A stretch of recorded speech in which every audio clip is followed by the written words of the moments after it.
Yeah. Let's go. We just gotta go hard. I go the hardest. I bring the pain. Not what you used to. It's all part of the game. Yeah. I just gotta go hard. I just gotta go hard. Go hard. Go hard. From the field to the film room to the war room, we've got you covered every step of the way as the road to the draft starts right now on BGN Radio. Hello and welcome to another episode of the BGN Draft Show. I'm your host, Shane Haff. You can follow me on Twitter and YouTube at Shane Haff NFL. I'm joined today by my co-host, fellow draft enthusiast Dives. Give him a follow on Twitter at Mr. Crockpot. Be sure to check out his podcast, Party on Broad. Dives, how are you doing tonight? What is going on, man? Always a pleasure talking shop here. Amazing stories this weekend. Even better matchups here coming up this weekend. Wow, what a slate of games to talk about.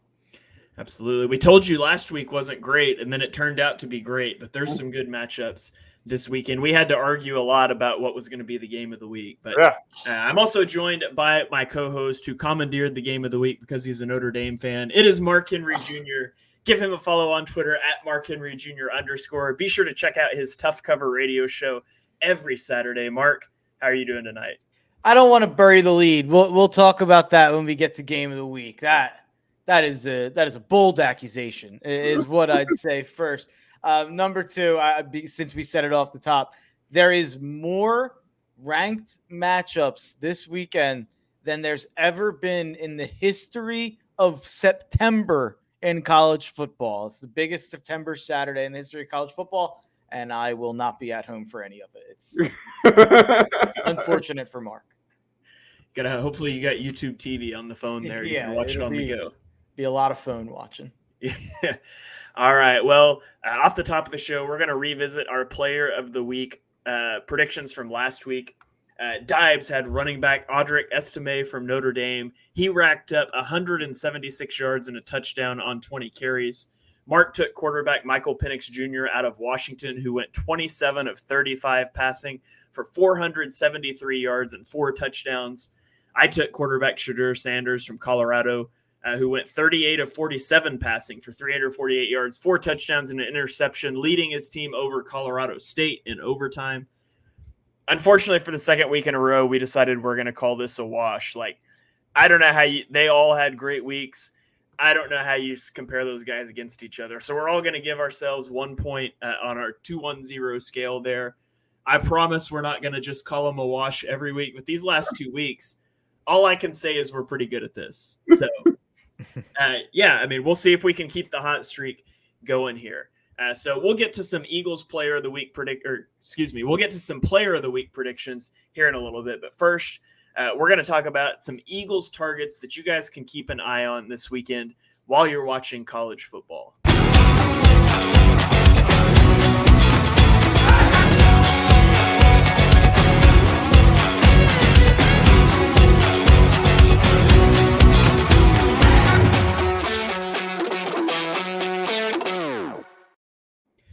Welcome into our top player of the week profile. We're each going to give you one Eagles prospect that you can watch this weekend while you're perusing college football. Some guys that we could see the Eagles drafting next April. Dives, I'm going to let you lead us off. Who is your Eagles prospect of the week? I've already touched on a lot of safeties and stuff, but this week I want to go to the opposite side of the football field. I want to talk about a wide receiver in Troy Franklin. Really fun prospect, just a human highlight reel. This guy has some unbelievable ability to contort his body, go above and beyond, make contested catches in high difficulty situations. This is a guy who's 6'3", amazing length. His wingspan is crazy. His catch radius is elite. He probably could definitely add more mass to his frame. He broke out last year, leading the Ducks with 61 receptions, nearly 900 yards, and 9 touchdowns. The Ducks take on Colorado this week, and man, it's week 4. And Colorado, again, is must-see TV, and this game is going to be a doozy.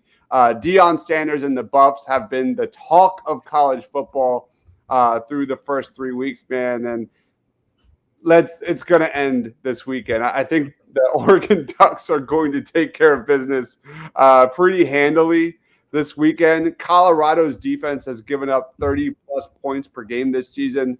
But back to Troy Franklin, I think he just fits the modern NFL to a T. I see a lot of Brandon Ayuk. I see a lot of Rashee Rice in this dude. This guy is explosive. He's a good route runner.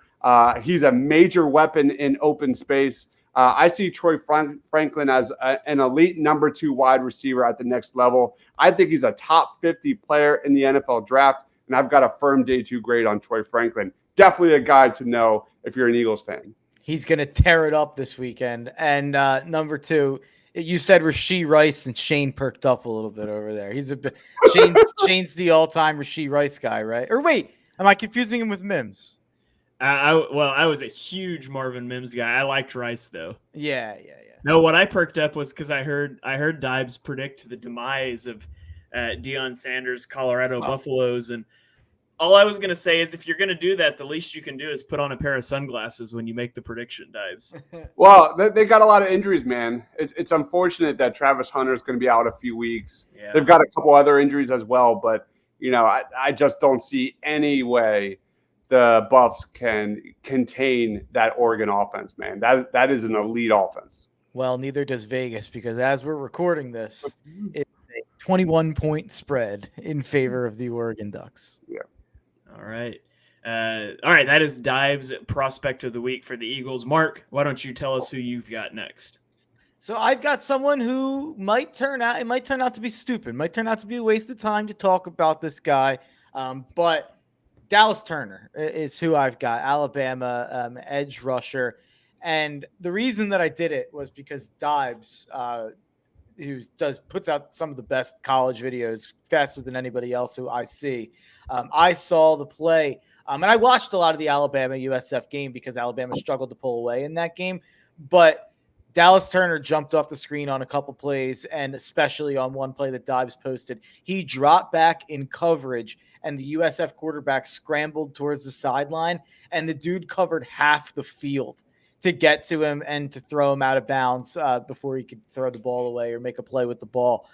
It was scary Will Anderson type stuff. And that's the comp. I like Dibes said off air. It's 6'4", 240, same exact build. I mean, he has the Will Anderson build. And this is a guy who was ready to play right away at Alabama. He was a huge prospect, stepped right in, 10 tackles for loss as a freshman. I think he had 8.5 sacks as a freshman. A little bit of a down year last year. Only 8 tackles for loss and 4 sacks in the first 2 weeks. Didn't put a lot of tape up. Didn't look incredible against Texas. But I think people let that affect way too much of his draft stock, because I looked at some mock drafts. He's fallen outside of the top 20. In one of the mock drafts, CBS Sports, he was outside of the first round. That's insane. This guy's a top 5 to 10 prospect, in my opinion. But hey, we've seen crazier things. We've seen guys like Miles Murphy fall almost all the way out of the first round. But he made up for it. 2.5 sacks, 2 tackles for loss against USF. I think Dallas Turner is going to have a big rest of the season. And even if Alabama is not the national title contender they usually are, I think Dallas Turner will show up and show out. All right. Any thoughts on him, Dibes? I don't think anybody questions his talent. It's just the production. There's been far too many, lapses of production when it comes to Dallas Turner. I want to see him do what he did last week. Get into the backfield, get sacks, force a fumble every week. I want to see him be just a monster. We saw it with Will Anderson. He's not Will Anderson. But I do think he will crush the draft process. I do think he will be a first rounder. No question. Yeah, and the difference really between him and Anderson is that he's not a good run defender. That's kind of the concerning thing with Turner. He's a pass rusher, and the production isn't all the way there. He's not generally the type of guy I'd love, but you watch him on tape, and the dude looks like a tight end. Like he moves like a tight end. I mean, he is just a serious athlete with serious build. And it looks like when he puts it together, it's truly special. So that's that is the type of guy that I do buy in on, where you do the special traits are obviously sitting right there. Yep. All right. And that brings us to my Eagles target of the week. It is a guy the Eagles will never draft because he's a safety, but we can dream because it's September. It is Cameron Kinchins from the University of Miami. I just think he's such a good football player. And he's got a nice story. 3-star recruit. He broke out in 2022 as a sophomore. He is 5'11", 202 pounds. In 2022, he had a 90.7 PFF coverage grade, which led all safeties. His 6 interceptions were tied for the most in the Power 5. He had 6 pass breakups, 59 tackles, and 1.5 tackles for loss. He can really do it all. He's excellent in coverage. He reads routes. I think he reads quarterbacks really well and triggers downhill with speed to disrupt plays. Like, he's kind of your free safety mold, not because he's not physical. He shows physicality as a tackler. He's not afraid to come downhill in the run game, but you want him in that free safety role because you don't want this guy manning tight ends. He's at his best playing with his eyes on the quarterback and breaking on throws and routes. He's so good at that. As for his weaknesses, he's overly aggressive at times. You can see him get burned deep at times because he's triggering downhill to try to make plays. He gets a little out of control as a tackler at times, so he'll miss some tackles going for big hits. But those are that's such like nitpicky weaknesses. He is such a good football player. Cameron Kinchins is going to be a first-round pick. The Eagles aren't going to take him, but they should definitely think about it. Who is the last safety that the Eagles drafted in the first 2 rounds? Jaquan Jarrett. It is Jaquan Jarrett. Did Nate, and by the way, who did I just gave it away, but who did they draft the year before? I don't know. Nate Allen. Nate Allen. Yeah.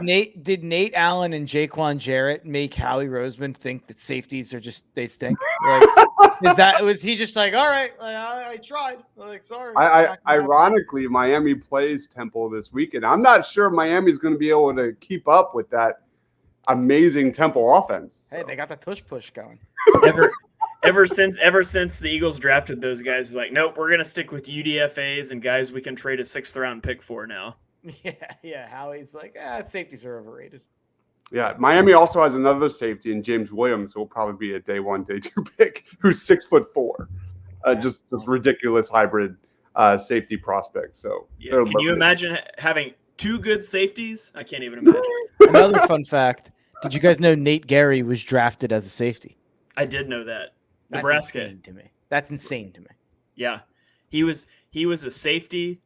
You see safeties move to linebacker, but usually they're like good in coverage and a liability in the run. He moved from safety to linebacker, and he stunk in coverage, and it never made sense to me. Yeah, that's insane. West Virginia had a guy, I can't remember the name now. It's been in the last year or two, though, that a guy that played he played linebacker at West Virginia, and he moved to safety in the NFL. Does that ring a bell for you? No. Okay. Well, anyways, that's okay. We can move on. I will think of it before this podcast is over.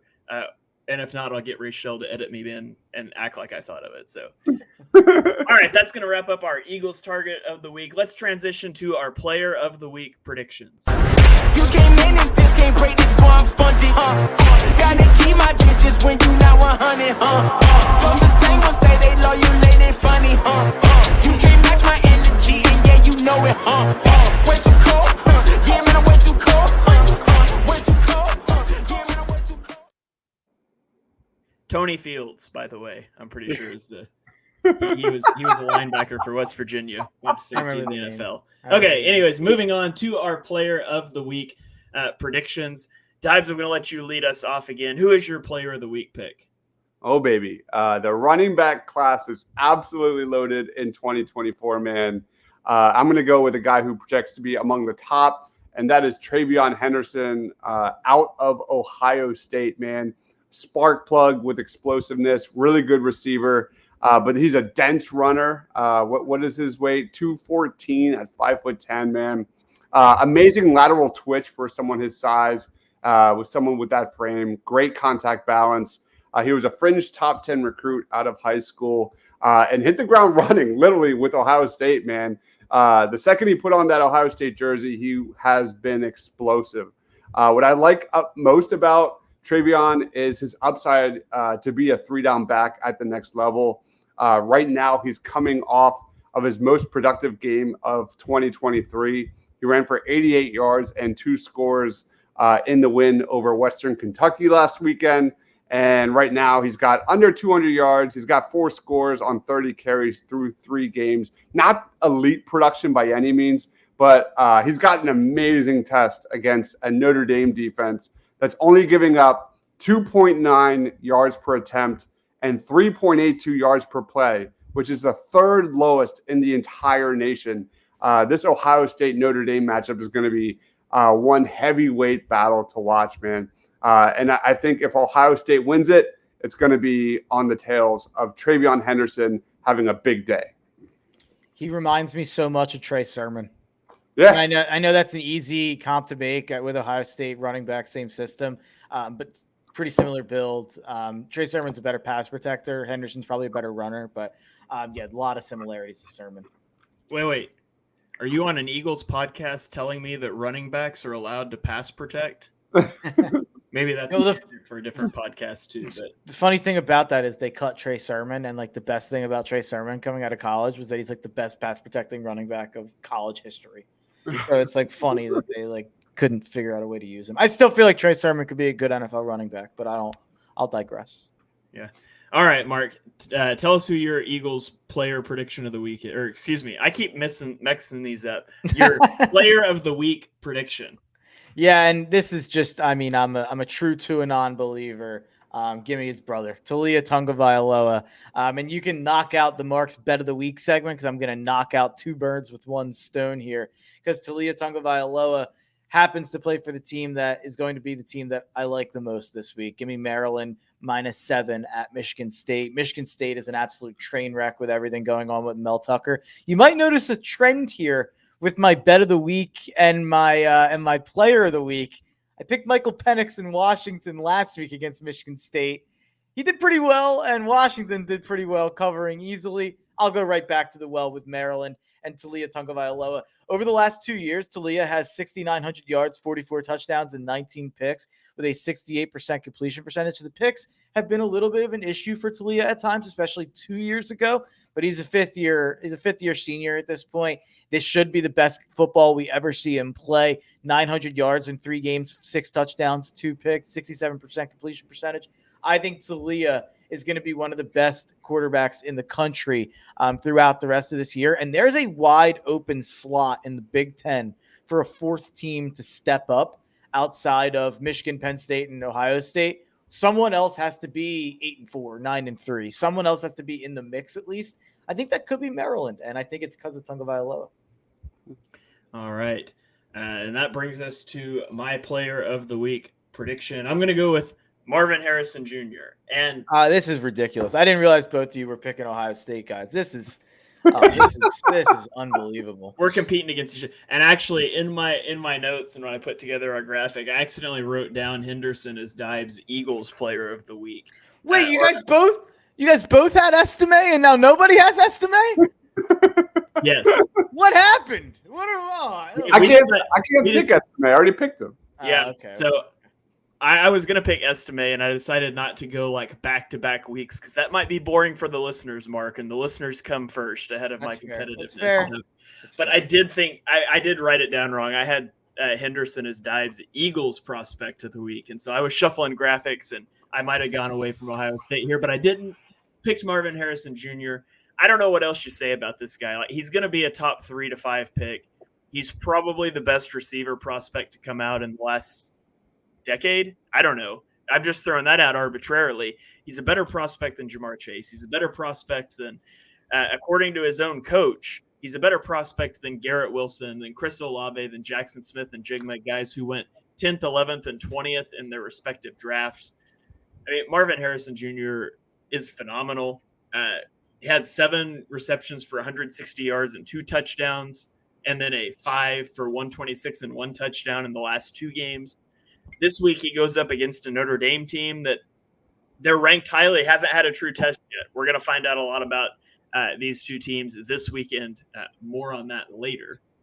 As we spoiled up top, Mark guided us to that game as the game of the week. I'll quit throwing Mark under the bus for that, though. But Marvin Harrison Jr. is just phenomenal. The best wide receiver prospect that you will have watched if you've been watching for less than a decade. He does everything like at an elite level. Everything. Like he's incredible. He's the son of a Hall of Famer. I mean, he's the perfect wide receiver prospect. He should be a top 3 to 5 pick next year. It'd be awesome to see a team that could get Caleb or Drake May and him. And there's some teams that could be up at the top. Arizona could have 2 picks. Chicago could have 2 picks. So it could be fun. I joined someone else's show, and the show was top players that have come out of the Philly area of all time. Oh, yeah. And I gave an honorable mention to Marvin Harrison Jr. because I think he's going to be that good in like 10, 15 years from now. Yeah. All right. Well, let's transition to our game of the week breakdown. It is Ohio State, Notre Dame, number 6 Ohio State at number 9 Notre Dame. It is 7:30 Eastern time on Saturday night. Mark, Notre Dame has not beaten Ohio State since 1963. Is this the year? Does the streak end? They don't play that often, to be fair. But hey, don't add context to my stats. You know I hate it when you do that. Yeah, it's not like they've lost 70 in a row or something. But yeah, this is a huge game. I came into this year thinking this was going to be an average, 8-win, 9-win season. Marcus Freeman's second year. A lot of guys transferred out into the transfer portal. There was some drama about the offensive coordinator. They didn't get the guy they wanted because they decided to be cheapskates and wouldn't pay his buyout. So they ended up promoting their tight ends coach to OC, which was not a move people were excited about.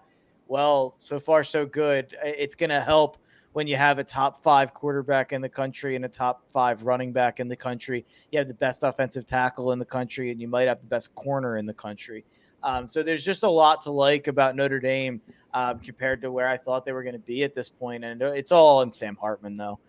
Sam Hartman is the type of guy that makes you think that your ceiling is different than it was before. And Notre Dame's had a ceiling for a long time. And this game's a test of that. This is the biggest Notre Dame game in South Bend since the Bush push in 2005. I was 9 years old when that game happened. It's one of the most brutal losses of my life. Notre Dame people are saying it's the toughest ticket to get in Notre Dame Stadium in 19 years. This is a huge, huge, huge game. And Ohio State, I came into the year thinking, all right, well, they'll lose Ohio State and maybe they can get Caleb Williams in USC in October. But the way it's shaping up, Ohio State has not been Ohio State quite yet. They don't have Justin Fields. They don't have CJ Stroud. Kyle McCord looked a little better this week against the Cupcake, but Notre Dame's defense is for real.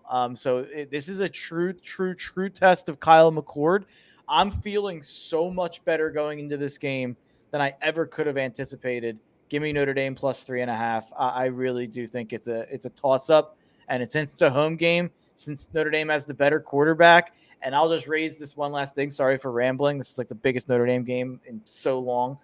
But Marcus Freeman, Notre Dame coach, Ohio State legend, an absolute legend at Ohio State, coached on their staff for many years, got passed over to give Ryan Day the head coaching job. This is a revenge game. Marcus Freeman is going to come out and shove it in Ohio State's face, and I'm feeling good. I'm shocked how good I feel.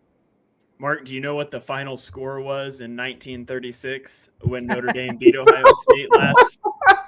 No, but that's about how long you have to go back to when Michigan won a national title. If you go all the way back to, I don't know how I guess this is a uniting thing for Notre Dame and Ohio State fans to hate Michigan together. But Michigan, if you go back to the last time Michigan won a national title, they were playing the YMCA. They were playing, the Little Sisters of the Poor. Well, what was the score? 9-4? 7-2. Yeah, that's close. Yeah. That's close. So just pro tip for those of you out there that want to phrase outlandish stats, that Ohio State's won 5 straight: 1995, 96, 05, 2015, and 2022. But Notre Dame won in 1936. So you say that Notre Dame hasn't beaten Ohio State since 1936, and you don't say it was just 5 games. Yeah, they gave Ohio State a heck of a game last year. Held the offense to 21 points, and Notre Dame's defense is good, but the offense just couldn't do anything last year, only put up 10. Last year, Notre Dame had the worst quarterback play of any year of my lifetime. They had Tyler Buckner went to Alabama. I don't know if anyone saw him against USF. They tried to act like he was going to be the savior. They benched Jalen Milroe. He went 5 for 16 and got benched right away. He's back on the bench there, and then we had a bunch of other scrubs. But, yeah, Sam Hartman, it makes a big difference going from the quarterbacks Notre Dame had last year to a true Heisman contender. Mm-hmm. All right, Dibes, what do you have on this game? No, just to piggyback off of what Mark just said, like this game's all about Ohio State's pass rush versus a Heisman candidate in Sam Hartman, man. The Fighting Irish offense has been nothing short of dominant. They have 184 points through 4 games. That is the most prolific 4-game start to a season for the Notre Dame Irish since 1914. This Notre Dame offense averages 8.27 yards per play, which is tied for 5th most in the nation. Sam Hartman loves to drive the football down the football field. He averages 11.37 yards per attempt, which is 3rd most in the nation. And on the other end, you have an Ohio State defense that ranks 6th best against the pass. They've got great pass rushers in Michael Hall Jr., JT Tuamaloa, Jock Sawyer. The good news for Notre Dame is that they have 2 great offensive tackles to handle that pressure in Joe Alt and Blake Fisher, man. You saw kind of Ohio State's defense really step up in week 3, 4 sacks, 6 pass breakups, a pick 6. That Ohio State defense is really talented, and it's just going to be a great matchup. All right. Anything else that either of you want to throw out about this game? No, I mean, you mentioned the thing about me shoehorning this game into the game of the week is egregious. This is one of the best games that we've had in a long time. 2 top 8 teams. Short spread. But I do just want to mention some of the other fantastic games this weekend because it is such an incredible weekend of games. You have Penn State, Iowa to stick in our region, Colorado, Oregon, which we already mentioned, Florida State, Clemson, which short spread there. Florida State only a 2.5-point favorite. Oregon State, Washington State's a ranked matchup. You have Ole Miss and Alabama, which Alabama's down, but that's still a ranked matchup. UCLA and Utah, which is a ranked matchup. Arkansas and LSU. Arkansas's not ranked, but they're right there on the fringe. Like there's a lot of really, really good matchups. Incredible weekend for college football. You forgot one of the marquee matchups. Oklahoma, what is it? Tulsa, SMU, Cincinnati, Tulsa, was last week. Cincinnati. Yeah. Let's go, baby. Well, hey, you guys are looking a lot better. It looks like you guys are shaping up for a showdown with Texas. Yeah, I don't think that's going to go well, but I can live the dream until OU Texas, and I'll take it. So, are you saying that Texas is back? I'm saying that Dylan Gabriel is not a good quarterback. Now, we can talk. Quinn Ewers runs hot and cold. If he plays the way he did against Alabama, OU has no chance. I don't know why I'm talking about a game that's several weeks from now, but if he plays the way that he did against Wyoming last week, they got a great chance. So he's just kind of hot and cold, and hopefully OU catches him on a cold one. But that's several weeks down the road. It probably won't even be the game of the week when we get there because OU might go lose to Cincinnati this weekend. Who knows? But thank you guys for joining us for this episode of the BGN Draft Show. If you enjoy the show, be sure you hit that subscribe button so you get all the shows on the BGN radio feed. 5-star ratings and reviews really help get the podcast out there. You can check us out on Twitter. I'm at ShaneHalfNFL. Dibes is at Mr. Crockpot. Puts out so many shorts and videos and things. It's insane. Go follow him. Mark is at Mark Henry Jr. _. We will catch you guys next week for another episode of the BGN Draft Show. Yeah. Let's go. We just gotta go hard.